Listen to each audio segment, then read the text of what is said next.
Over the past few weeks, I've looked at the best 12-year-old sipping rums. I've kind of looked at the best rums for Rum and Coke, and I've tried to guide you through the best rums for your cocktails. But while dissecting those categories, have I overlooked a big player? Especially when you see the prices of these, which is coming up in a minute. So the rums in this video, they all come under Smuggler's Cove Category 4 if you've got the book.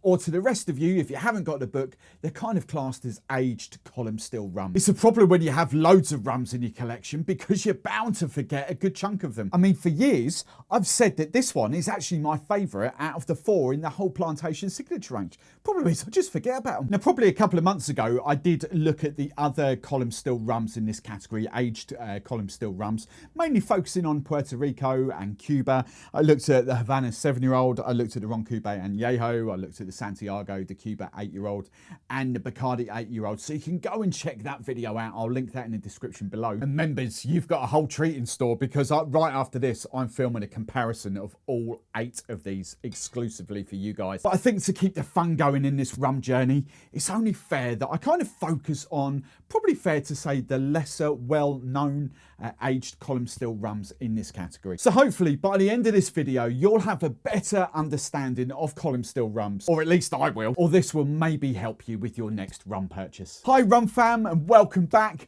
or if you're new around these parts, hi, my name's Steve the Barman and I'm just trying to help you on your rum journey, mainly focusing on proper rums and spiced rums, but under £50. So let me introduce you to the runners and riders. I should say rummers, shouldn't I? Rummers and riders in this video.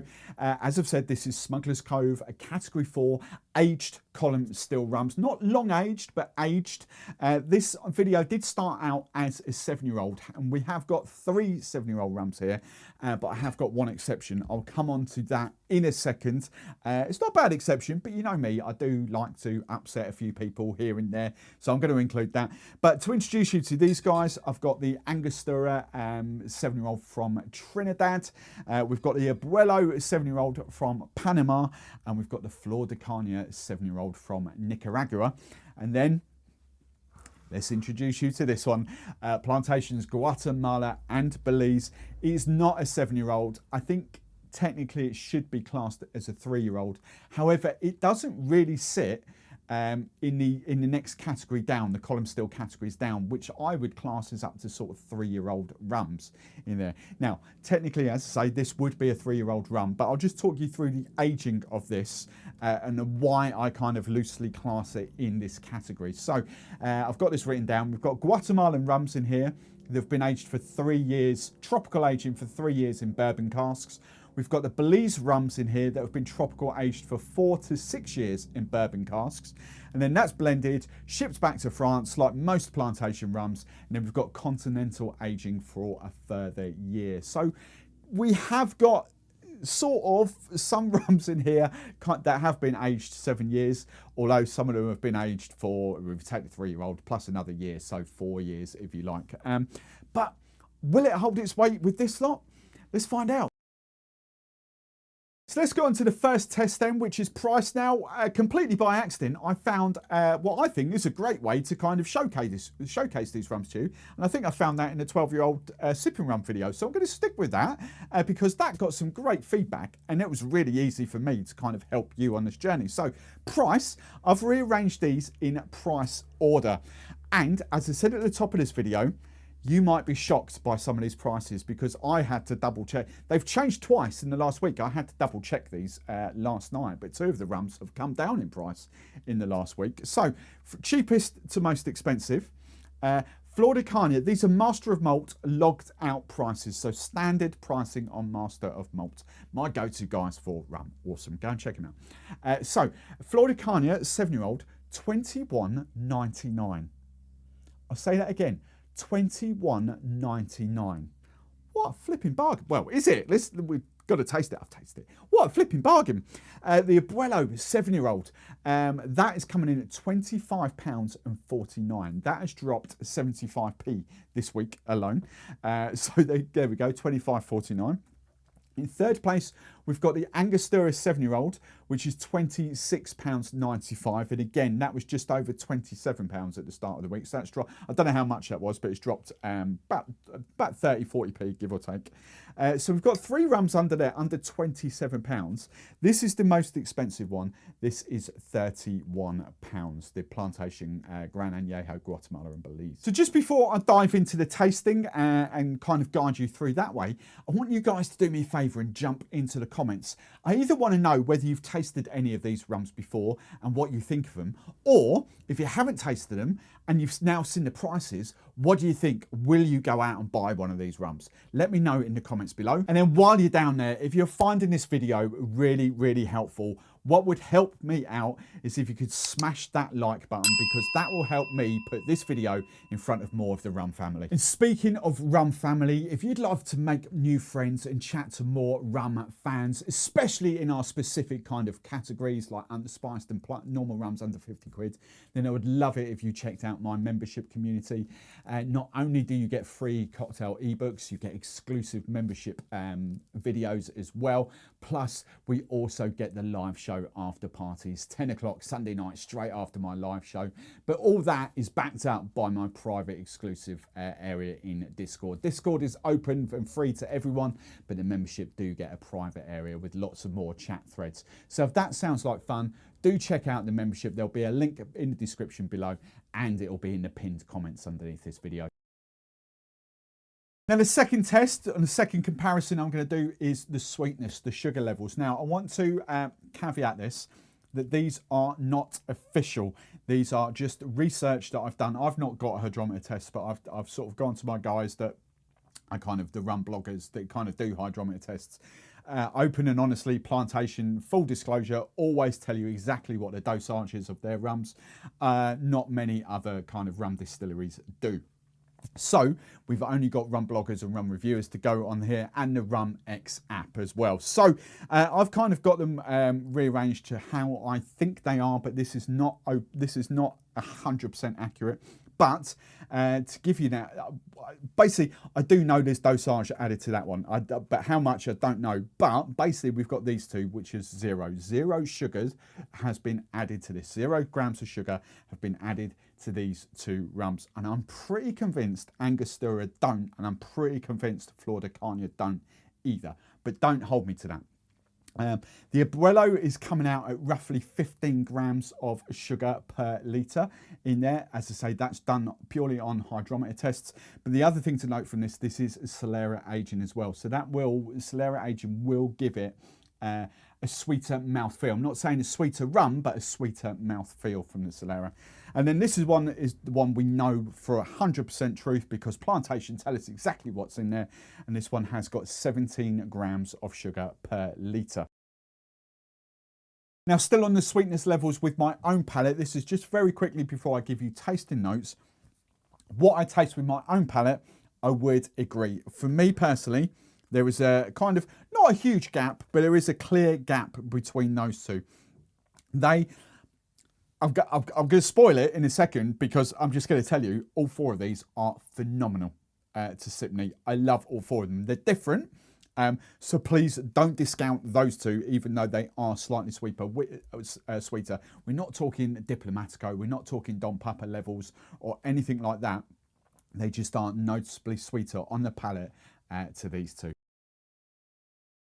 Now the next comparison I've done, I know this was kind of found by accident as well, but got so many comments coming back as well, in everywhere, in the video, in Discord, and it's kind of rated this in oaky woodiness through to, or sorry, the most woody oaky notes coming off the rum to the least.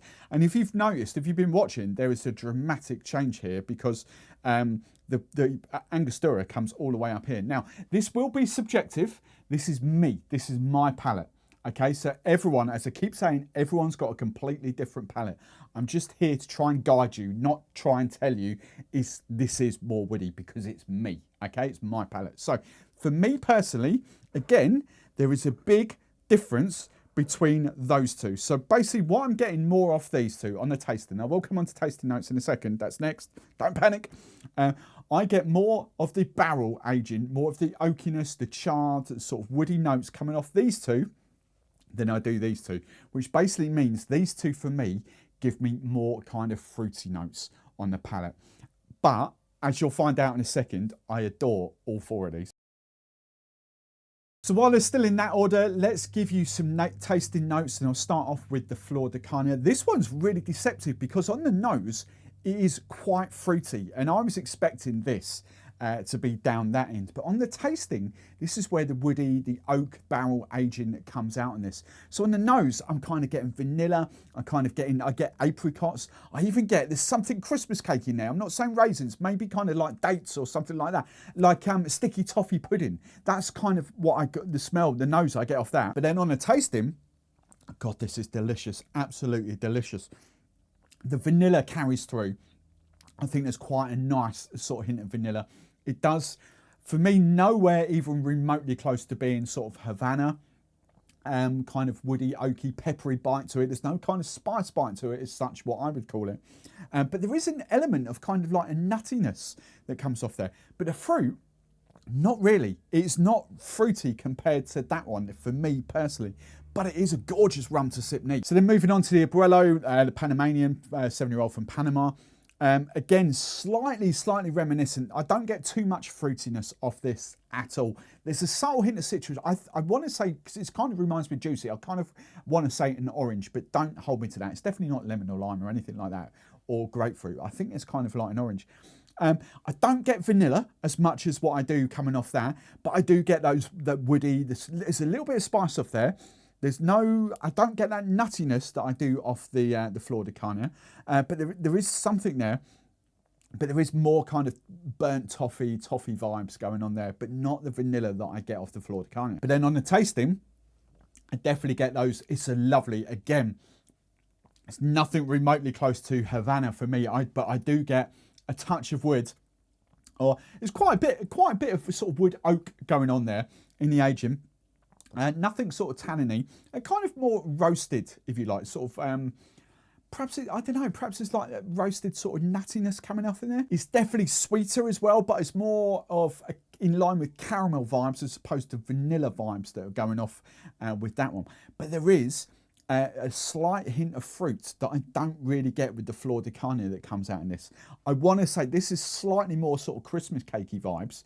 I'm just kind of thinking, I always relate mine to Mummy Barman, and she puts loads of stuff in there, you know, there's like sultanas, dates and that, but I kind of want to go, I'm kind of homing in on apricots in this, but again, it's delicious, just ever so slightly sweeter, which kind of, well, it is sweet, it is a lot sweeter than the Flor De Cana, I will that, but the sweetness does really help with the kind of woody, oaky notes that comes off in that. Now, moving on to Trinidad, the Angostura 7-year-old. This one surprised me because if I didn't know better, the immediate smell of that, and bearing in mind, I am a lover of this as well, brandy, cognac. Very reminiscent for cognac vibes in there for me, which means I do get those sort of, I can only loosely call it like grapey kind of notes that I kind of associate with the brandies, with the cognacs. So you kind of got the sort of more dried fruits in that sort of sense. It's more tropical fruits in this. There is something in there, I can't quite pick it. But certainly on the nose, I really don't pick the woodiness off that at all, or the oak barrels or anything like that. But there is a touch of, I want to say vanilla actually. I'm going back to vanilla. It's kind of different to the sort of toffee or the caramel I got off there. It's kind of more vanilla-y coming off the Angostura. But on tasting, this is a rum that really does take you on a journey, because in no way, shape or form does that remind me of brandy on the tasting. On the nosing it does. On the tasting, it reminds me more of a whiskey, which is so bizarre. But again, and that's why it's down there, very, very little of the oak or barrel aging, bourbon barrel aging going on. Obviously, it's where the whiskey vibes go to, but I keep coming back, and Havana for me is still one of those rums where I really do, and the Dorleys to be fair, where I do get too much oak barrel wood going on in the rum for me. That's kind of what I don't do. But this is absolutely delicious. And just on the finish, I'm loosely getting sort of, I think sultanas, but very quickly goes into honey. Honey is the finish for me. I mean, that is stunning. I love it. Absolutely adore that. And then we finally come on to the Plantation, the Guatemala and Belize. And this has got so many different layers to it. is unbelievable. I've tasted this so many times, every time, because it's not, I wouldn't say it's one I go to every single week, but I kind of have a little fits and starts, and it'll be a couple of 2 or 3 days in a row, and then I'll forget about it for about 3 or 4 weeks, and then, you know, another couple of days in a row. And every time I kind of get something different. I go from vanilla, lots and lots of vanilla, to tropical fruits, coconut, even a subtle hint of pineapple. But then because it is a blended column still rum, that's something I should have pointed out as well. This is obviously blended, multi-country, multi-island sort of blend, or multi-country definitely. Don't know where Guatemala and Belize are, kind of sort of mainland, and a little bit connecting sort of Mexico to South, or America to South America sort of thing, 2 neighbouring countries sort of north of that. Central America, is that Central America? That's where Guatemala and Belize are. So you've got those layers going on. The tasting just, you know, it goes from tropical fruits, it goes into honey, it goes into vanilla, it goes into caramel. I suddenly get sort of the oak barrel aging coming off it. It's a lovely honeyed pepper spice to the finish as well. Not overbearing spice, but just covered. And that's kind of, I've talked about it a lot, especially in my live shows. I really do like sort of, I can only really call them as multi-country or multi-island blends. I love the blended rums that kind of bring different layers, different complexities to a rum instead of a rum. I think that's where my palate is headed, where I'm on this journey. But in all honesty, I mean, I adore that rum. I really do adore that rum neat. I could not discount any of these 3 either. This video already has opened my eyes up to some completely different sipping rums that I've completely discounted. Right then, so tasting notes done. Let's get on to the kind of mixing, if you like, what you do for these. Look, in all honesty, I think these do sit at neat sipping rums. I think for the vast majority of you, they will certainly give the 12-year-old rums a run for their money. There are some belters there, absolute belters. But I know there's quite a few of you that drink rum and cokes, and at the prices I mentioned at the top, these are definitely rums that you would buy for rum and cokes. There is not, I mean, even at £31, that is still a decent value rum for a rum and coke. Now, I've rearranged these. I've tasted the first 2 lots. There's ginger ale coming up in a minute, and the daiquiri and the old fashioned. I've tasted the first 2. I've rearranged these in my favourites, order to order, and we're going that way. That is a belter. Angostura 7-year-old and Coke, easily by a long way, my favourite there. If I'm going to score these, and don't pay any attention to previous scores, I'm just purely basing these on these scores, on these rums, if you like. So if that was the best for me, you know, and 10 out of 10, 9 out of 10, let's say 9 out of 10. For a 9 out of 10, there's going to be a little gap to that one, so 7 out of 10. 6 and 5 out of 10. That's how I'm going for that. This I would quite happily drink all day long. That's a glorious, glorious rum and coke. It's just something in the Abuelo that's not quite sitting right with me, and I can't work out what it is. I've actually added, bearing in mind it's all measured, and I've don't know whether I've even mentioned the ABVs. They're all 40% ABV except for that one. It's 42. But I've had to, just for me, to make it not bearable, but to make it more enjoyable, I've had to dilute more Coke into the Abuelo, but even then it's still not as tasty as those 2. So they're my 2 out-and-out picks for rum and coke. As much as I love that, there's just a bit too much going on. Too many different flavours bouncing around all over the place. And it kind of does give me that fruitier rum and coke, which I don't necessarily like with Coke. That's just my own personal opinion. I do know where this is going to come out into play though, so don't panic, because I know that I've said that's in year. I've never done a tasting like this, but I know I've stuck my reputation on that being one of my favourite rums. And even though I love it neat, it's not rum and coke rum for me. Now the next mixer we've done is ginger, Canada Dry Ginger Ale. You'll notice there's a big swap here, a big movement. But there's less of a gap between that and that. I do really love all of these as a rum and ginger ale. So if I'm saying nothing's ever perfect, so if I'm giving that a 9 out of 10, you know, that's a very, very strong 8 out of 10. They are 7s, 7.5s out of 10s. They're not, that's not a 5 as it was with the Coke. That's, for me a lot better. But that is just exceptional. I love that. And to be fair, the Angostura, you know, those two, I would buy those two rums just for rum and ginger ale. These are glorious, absolutely delicious. I just prefer the slightly fruitier notes, the tropical fruitier notes coming off that to the Angostura, but there ain't much in it, I tell you. Now we come on to my favourite test, the Daiquiri test. Now, it's famous, I keep talking about this, it's a private in-joke within the membership community. I don't do moody daiquiris. Moody daiquiris being aged rum daiquiris. I much prefer the sort of lighter white rums, Plantation 3 stars, Ron Cube, Carta Blanca, even the Flor De Cana 4-year-old. It's not there, but the Montaña Platino from Colorado, delicious, gorgeous. Those two might start converting me. I'm still not up at the sort of the Appleton 8 or the Appleton 12. Don't get me wrong, they're not daiquiris for me. In the same way, that's not really a daiquiri for me either. The Abuelo 7-year-old. It's nice, it's tasty, but there's a big dividing line there and there. These are really, really good, really good. I still do think, and that might be a bit of bias, I still do think that the white rums suit me a little bit better. But I tell you what, these are strong. I was going to give them 9s, but I feel loyalty to my white rums, so I'm going to give them 8s. But they probably are 9s out of 10s. They're really good, really good. I don't know which one I prefer, if I'm being brutally honest. Two completely different daiquiris. You get the fruitier tropical notes coming off that, but you get a lovely kind of rummy. Oh, I can't split them. They're just, for completely different reasons, they're probably 9s out of 10s on daiquiris. 8. I'm giving 8. I'm going 8, but no, they're really, really good daiquiris. Really love them. The Flor De Cana 7. The Flor De Cana 4 is my next layer down of daiquiris. Like the Ron Cube Carta Blanca is my favourite daiquiri, and then we go sort of Plantation and the Montaña Platino. That's there. So the Flor De Cana 4 is probably my 3rd tier of daiquiris, white rum daiquiris.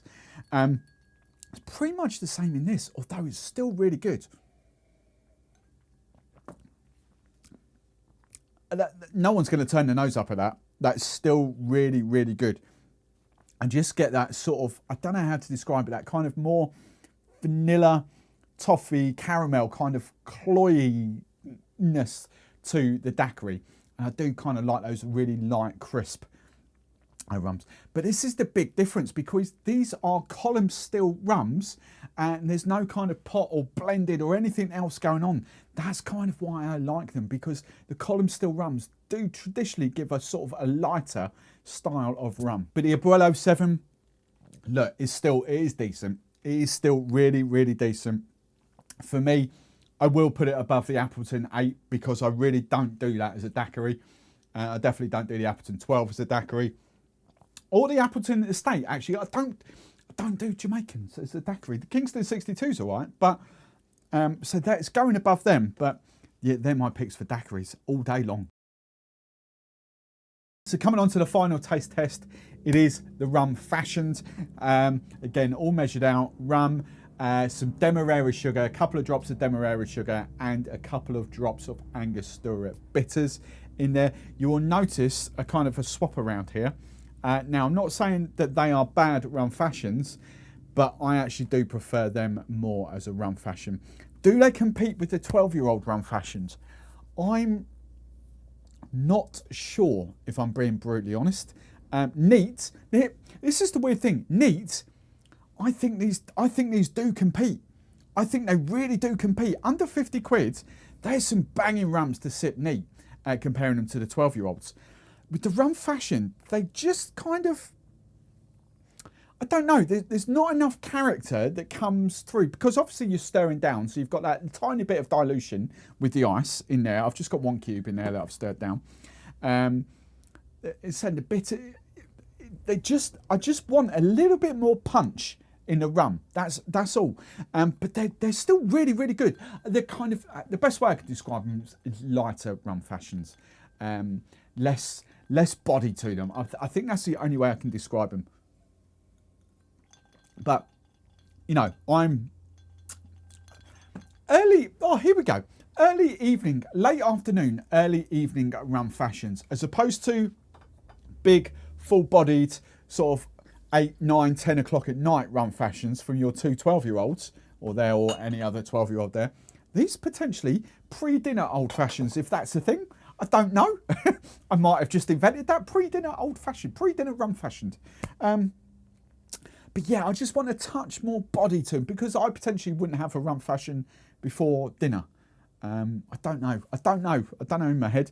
But these have just got a bit too much fruity notes. They're more suited to daiquiris than they are rum fashions for me.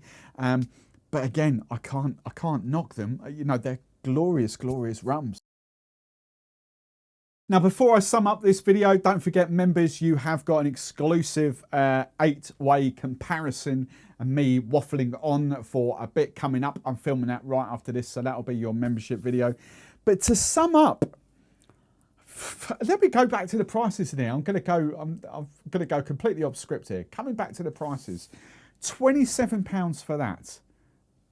Bargain all day long. Flor De Cana, £22. An absolute bargain. I'm just thinking, would I spend £22 knowing full well that that's only £5 more? Would I stretch if I was buying one? I would probably go that. To be fair, I'd probably go Angostura for me personally. £5 for me, if we're talking under £30, ain't that much. In the grand scheme, sorry, £22. What did I say? Yeah, 22 and 27 essentially. The £5 isn't that much. If it might be, I granted it is for quite a few of you, but if it was over £30, I might be, oh no, I'd probably go for that. But 27, and then coming back to that 31, I still love that. You know, for me, these two give completely different experiences. The Abuelo's nice. It is really, really good. A completely different taste, completely different vibe. I'm not convinced I've got anything up on the back bar that's similar to it. So it might be worth having to your collection. But just popping those two to one side, for me, this is where this video sits. I've got two completely different styles, or they are completely different styles. You know, Trinidad and then multi-island, so many different layers, so many different flavours coming off that. Yeah, I mean, 31, I've always said it, that for me is a neat sipper. And there's shades of that does remind me of the Plantation XO. Shades. I'm not saying it totally reminds me of that, but there's just shades there. Potentially, that is the closest to the Plantation XO for me, even though that's a Barbados rum. Just with all those fruity notes that go on with the Plantation XO. I don't know, probably talking out my backside now for a lot of you, but I love that. Angostura for me, I can't believe it's sat up there for so many months and I've barely even touched it. That is a belter. Now, if you haven't commented already, make sure you do dive down in the comments below. Let me know your thoughts on these 4 rums. Let me know your experiences, whether you've got them, whether you're going to go out and buy them. I want your feedback, because your feedback really does help me produce more videos. You will notice that from a few of you will have cottoned on that this video has purely come off quite a few of your comments. So thank you for the comments. Keep them coming. As I say, if you haven't done so already, smash that like button as well. But that's been that. If you want even more stuff, then dive into this video right here, because I think that will help you as well on your journey for finding rums and spiced rums under 50 quid.